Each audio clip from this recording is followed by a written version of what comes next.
Hi, this is Stuart Weems and welcome to the Investopoly podcast. My goal is to give you simple, easy to understand strategies, insights and tips to help you master the game of building wealth. And in this episode, I'd like to talk about the 3 steps that I follow in order to develop a financial plan for my clients. Now, a few weeks ago, I released a podcast episode about talking about the thing that I think stops people from making the most of their financial opportunities, including investing regularly. And it was my thesis that a lack of context is the main cause for that. So that is, having a long-term plan provides you enough context for measuring decisions against, and therefore, avoiding making the wrong decision at the wrong time, investing in the wrong assets, those sorts of things.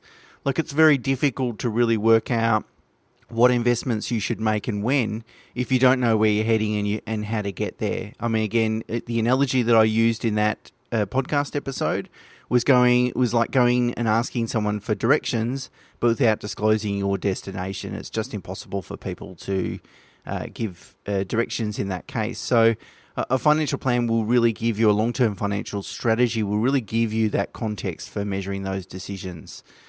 Now, over the past 2 decades, I have developed and refined a 3-step process for developing a plan for a client, and found that this sort of discipline and logical approach helps us develop very effective and efficient evidence-based strategies. And that's what I want to talk about, these 3 steps. Okay, so let's start with step number 1. Should be no surprise. So step number 1 is develop your strategy at a high level first. Step 2 is then develop the detailed advice that underpins that strategy. And then step 3 is really around implementation, review, and refining the strategy as changes evolve. So they're the 3 steps. Really important that you go through those 3 steps and that you follow, you keep it a high level, step 1. You can get into the detail only when you get to step 2, etc., etc. So let me now spend a bit of time talking about each of those steps. So as I said, the step number 1 is develop a high-level strategy. So that's really about working out, how much surplus cash flow you're going to have over the next period of time, and then how to allocate that surplus cash flow, and what other changes to investments you might need to make in order for you to be able to achieve your goals. So, for example, it might be, look, I'm going to work for the next 10 years. I've got a $50,000 a year surplus cash flow. I want to retire in 10 years' time. I need $100,000 to live after tax, obviously. And what am I going to do with that $50,000 or $500,000 over the next 10 years in order so that I can achieve my goals? And to answer that question, the best way to do that is to really build a financial model. And a financial model should forecast out all your income and expenses, not only while you're working, but also into retirement as well. And then that'll help you determine what surplus investable cash flow you actually do have, either before you retire and even post-retirement. And then also that cash flow should then filter out into a forecast of your assets and liabilities over time as well. So you want to sort of get a picture of how your net worth changes over time. There's 2 purposes for a financial model. So it needs to do 2 things. The first one is it needs to measure whether your strategy is actually going to work. So that is, if you do X, Y, and Z over the next 10 years, is that enough to help you achieve your goals? Of course, you need to make sure it's going to work. The second purpose of the strategy is to compare different strategies. And that'll either eliminate inferior ones and then pick the one that has the highest probability of working. So that is the one that generates the highest return for the lowest risk. Now, they're the 2 purposes for financial modelling. It's not about trying to guess or estimate or crystal ball gaze about what your financial position will be in 10 years' time. That is kind of irrelevant. It's really, will your financial position be enough in order, generate enough income and capital gains in order to fund retirement without any longevity risks, so without running out of money.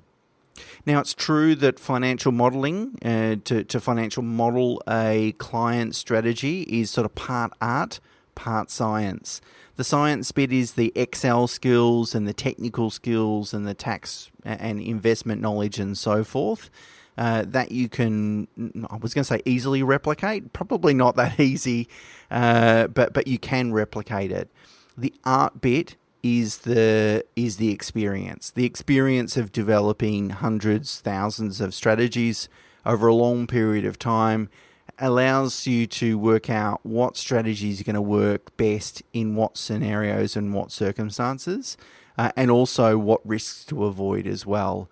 So it's true that realistically, most people that are listening to this podcast probably aren't going to have enough skill in order to develop or financially model out their strategy, but also, and probably most importantly, not enough experience to do it as well. But I thought it was important to still talk through, what is the process in order to develop a good, robust strategy, so that you've got a sound understanding of that. And then if you do go and see a financial planner and they don't go through this process, I think it's a bit of a red flag. Now, remember, once you've built your financial model, it's then about working out, okay, which asset classes I'm going to hold my wealth in. So either which investments that I currently hold do I need to divest of for a variety of reasons, and the most important one could be underperformance.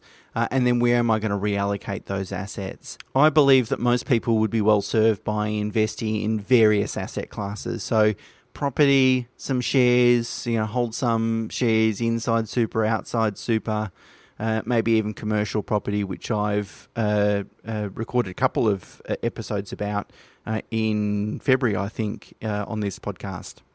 But really, financially modelling it out allows you to really better understand what combination of asset classes best suits you in terms of risk profile and appetite, and also helps you achieve your goals. The other benefit of financially modelling is to understand what level of gearing, what level of borrowings is going to best suit you. So there's two main things that you need to consider. How much debt you're happy to service. So, do you have the cash flow, and will you have the cash flow in the future to deal with loan repayments and debt repayments and so forth, particularly as interest rates rise? And then secondly, how that debt behaves in the long run. I mean, if you've got, 20 or 30 years away from retirement, by the time you get to retirement, the debt's probably going to be immaterial because obviously inflation eats away at the value of that debt. But everyone must consider, what is their debt retirement strategy. You don't want to take a lot of debt into retirement, be sensitive to interest rates, because that could obviously, upset you in terms of being able to fund retirement. And of course, when you're financially modelling these things out, it's important to make sure whatever strategy you come up with can be implemented. So you're going to need to really consider your actual borrowing capacity, in terms of how much will the banks lend you and so forth. The other thing you need to consider while financially modelling this out is ownership structures. Once you've worked out your cash flow and then you've worked out what sort of asset classes you want to invest in, that then typically, or that information typically helps then inform you about sort of what ownership structures you might want to put those assets in, and you can model those things out. Some things, common considerations that you're going to need to take into account is income tax payable over your lifetime. So that's not only sort of how does the asset behave from a income taxation perspective while you're working, but also in retirement. Land tax, if you're investing in property. Capital gains tax, if your strategy requires selling down assets, or there's a risk that you'll need to sell down assets. Of course, current and future projected cash flow, you want to make sure that you've got enough money to live. Borrowing capacity, asset protection, those sorts of things will help sort of determine what are the best ownership structures. Now, it's very tempting at this stage one, to get involved or get dragged into the detail. If I'm going to invest in property, where is that property going to be, etc., which buyer's agent I'm going to use, all those sorts of things. It's really important to not get dragged down into the detail. Keep it high level. What you really want to work out is, okay, when am I going to retire? How much money do I need to fund retirement? and what are the steps that I need to take over the next X number of years in order to make that goal a reality. So it might be I need to invest in a couple of properties, maximize super contributions, make some regular share investments, etc., etc. That's what you want to develop. That's a high-level strategy at this first step. If you get bogged down into the detail, you'll likely confuse yourself. You'll end up going around in circles, and you'll end up probably developing the wrong strategy. So really that number one is the high-level detail. Okay, so once you've completed that first step and you really do understand what your long-term strategy looks like at a high level, you then need to develop the detail that underpins that strategy. And the first the most important part of that is really to work out what sort of methodology or philosophy that you will adopt in order to help you implement that strategy. Anyone that's a regular listener to this podcast will understand that I constantly bang on about using evidence-based investment methodologies, and that's because I believe that using evidence-based investment methodology reduces your investment risk significantly. If I can point to a whole body of evidence that says if you follow these rules, if you want to invest in shares or property or whatever it might be, and if you had followed these rules for the last 30 years, here's the results, here's what the results would have been, and the results are good, well then why go and reinvent the wheel or take the risk that you're going to adopt a methodology that isn't backed by that evidence? So when it comes to investing in shares, you're going to need to think about what sort of methodology do you want to adopt. Will you adopt that evidence-based approach? Will you try and pick shares yourself or use a stockbroker? Will you try and pick active fund managers to try and beat the market, etc., etc.? When it comes to investing in property, are you going to try and find this next growth suburb or growth corridor and get in early? Hopefully you hear the skepticism in my voice there. Or are you going to use a rules-based approach to invest in property? My book, Investopoly, which obviously this is the name of the podcast, but really goes through all those evidence-based methodologies that I adopt personally and professionally. So if you need to know more, you can obviously reach out in regards to that. You're going to need to think about, what to do with your super. Everyone's forced to invest in super. Self-employed people aren't necessarily, but should still invest something in super each year. So you're going to need to work out, where's your super invested and is it working hard for you and so forth. And don't be lazy with it. I mean, a lot of people, I'll get to that. And they're with a retail fund, and they're getting ripped off in terms of really low returns and high fees. Sorting out your super is a lot simpler than what it might seem at face value. So you need to work out what to do there. Whether you're going to go with the industry super fund, a wrap platform, or set up a self-managed super fund. Either way, make sure that it's appropriate for your circumstances. So if over the last 10 or 20 years you paid very little attention to super, then my argument might be, or I'd invite you to think about, are you really going to pay a lot of attention to super over the next 10 to 20 years? If not, go for something that's really hands-off. Don't set up a self-managed super fund. If you have a history of not managing money well or making good quality investment decisions, you're probably better off just to outsource it. Find a really good, another good method to invest your super and kind of outsource it. You need to then work out borrowing strategy. Once you've developed your long-term strategy, you really understand what sort of borrowings you're going to need in order to implement it. So what you need to do there is build a good relationship with an experienced mortgage broker that really can develop a borrowing strategy for you and then help you implement that. I think that's a key one, because if we can all access an unlimited amount of borrowings, let's assume that it's affordable to do so, that can help us build a lot of wealth. And finally, in the step number 2, which is the detail, there's a couple of other matters you're going to need to consider. Now that you have a really well thought out long-term investment strategy, it will really help you understand how much insurance you need. And I'm talking about personal risk protection insurance, things like income protection, life and total and permanent disability insurances, those sorts of things. Now, once you have a good long-term strategy, you'll really be able to work out how your insurance needs will change over time. Because obviously, if you're in a situation where you've got a relatively weak asset balance, you've got a home loan, you've got young children, etc., you're probably kind of at the peak of your insurance needs. But if you then have a strategy on how you're going to move forward, kids will get older, of course, and so that your commitment, your financial commitment will be reducing. Over time, you'll be able to repay your home loan. Over time, you're investing and building your asset base. And as a result, you'll need less insurance. So it provides a really good forecast or forward-looking view of what your insurance needs look like, and then how you're going to manage the cost over time. So you're going to need to think about, insurance.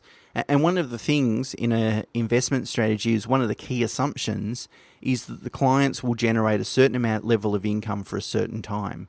Now, if we assume that they're not going to do that, if we remove that assumption, then the whole strategy fails typically. So that's the key risk that we need to insure against, but we want to have a strategy on how to manage insurance costs over time. The second ancillary item is estate planning. So now that you know what sort of asset base you're looking at and what sort of ownership structures you'll be using, that'll help inform you on how your wills and power of attorneys and those sorts of things need to be structured. Okay, so step number 1, high level. Step number 2, get into the detail. And then step number 3, arguably the most important, because a fantastic plan that's not implemented is worthless. And step number 3 is really implementation, review, and then refine the plan over time. So when we talk about implementation, just typically I can run you through a list of things that we might work on over the first 1 to 2 years for a client. That could include things like strategically divesting of any underperforming assets. If they've got any property or shares that we don't like or we don't think is going to generate good quality returns in the future, then we need to divest of them, not necessarily straight away. We want to be strategic about maximising value, of course. Optimising super, which could include rolling over to a different superannuation arrangement or super fund. Making property investments, and if the plans to invest in 2 or more properties, need to really then think carefully about the timing of those investments and locality and so forth. Often we'll commence some regular share investing for clients where cash flow allows. We might refer the clients to an estate planning lawyer to get those estate documents worked out. Review their insurances and make any changes in regards to that, given we've now got the context of that longer term plan. And then complete some taxation planning, which could be setting up new structures or restructuring existing structures in order to, again, accommodate our long-term strategy. So they're just a few items that we'd need to work on in implementation phase that they're probably relatively common amongst clients, but of course it could be different in your circumstances. So typically that first couple of years, there's quite a bit to do in terms of implementation. Now, if there's one thing that never changes, it's change itself. Almost guaranteed, as soon as you think things that aren't going to change for a while, that almost, Murphy's Law almost is that they will change tomorrow. So, of course, your plan needs to be flexible enough to navigate those changes. I find, in my experience, most plans are, just by definition, relatively flexible. And there's only probably a handful of times we've needed to sort of throw out the current plan and start again because the changes have been so significant. But of course, we need to sit back and think about, okay, if my situation has changed, do I then need to change my investment strategy? And realize that most of the time the answer is no. Although it's tempting to go and change it, the answer is typically stick to the strategy that'll serve you best. Of course, regular performance reviews are important as well. So that is making sure that investments are performing well, but realize that, playing the long game requires a lot of patience and discipline to ride through periods of low market returns, and in some cases, because investment returns are rarely distributed evenly each year over 20 years. For example, you'll go through periods where certain sectors of markets or sub-asset classes will underperform. But if the fundamentals of that investment are sound, then you've really got to have the discipline and patience to ride that through. In fact, I'm going to do a podcast episode about that very topic in a few weeks' time. So there you have it. There's the 3 steps to developing a financial strategy. It stands to basic logic, I think, and reason that if you have a well thought out strategic plan for yourself in order how you're going to create some financial security and an asset base that will allow you to enjoy a comfortable retirement, then that is a far more successful approach to doing that and achieving those goals than making ad hoc financial decisions. And then hopefully this episode is giving you some insight to the work involved and the best process to take in order to develop that strategy. Okay, thanks for listening as always. Until next week, bye for now.